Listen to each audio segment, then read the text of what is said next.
খেলা শুরুর আগেই যেন ফলাফলের ইঙ্গিত দিয়ে রেখেছিলেন জনপ্রিয় অভিনেত্রী মেহজাবিন চৌধুরী। সামাজিক যোগাযোগ মাধ্যমে একের পর এক পোস্টে কখনো প্রশ্ন ছুড়ে দিয়েছেন, একটু পর কান্না করবে নাকি জয় উল্লাস, ব্রাজিল অর নরওয়ে। আবার কখনো লিখেছেন, ব্রাজিলকে দু একটা ফুটবলের টিপস দিতে এলাম, আমি কিন্তু আর্জেন্টিনা। এমনকি ম্যাচের উত্তেজনার মাঝেও ছিল তার মজার মন্তব্য, তোমার ফোনের চার্জ যত পার্সেন্ট সমান ব্রাজিলের হারার চান্স, কমেন্টে দাও পার্সেন্টেজ। আর পেনাল্টি মিসের পরেও থামেননি, যোগ করেছিলেন 7 more minutes প্লিজ।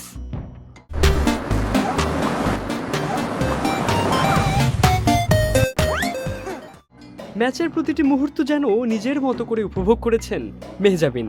শেষ পর্যন্ত নরওয়ের জয়ে তার সর্বশেষ পোস্ট ছিল বাই বাই ব্রাজিল। আর এতেই স্পষ্ট হয়ে যায় আর্জেন্টিনা সমর্থক এই অভিনেত্রী মূলত মজার ছলেই খোঁচা দিচ্ছিলেন ব্রাজিল সমর্থকদের।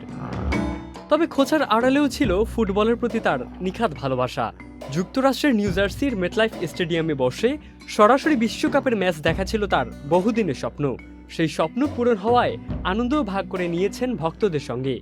মাঠের আবহ, হাজারো দর্শকের একসঙ্গে উচ্ছ্বাস আর বিশ্বকাপের উত্তেজনা সব মিলিয়ে অভিজ্ঞতাকে তিনি জীবনের অন্যতম সেরা স্মৃতি বলেই বর্ণনা করেছেন।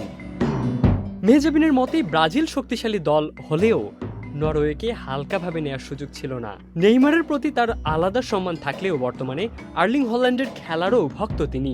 আর আর্জেন্টিনার সমর্থক হওয়ায় মনটা স্বাভাবিকভাবেই ছিল নরওয়ের পক্ষেই।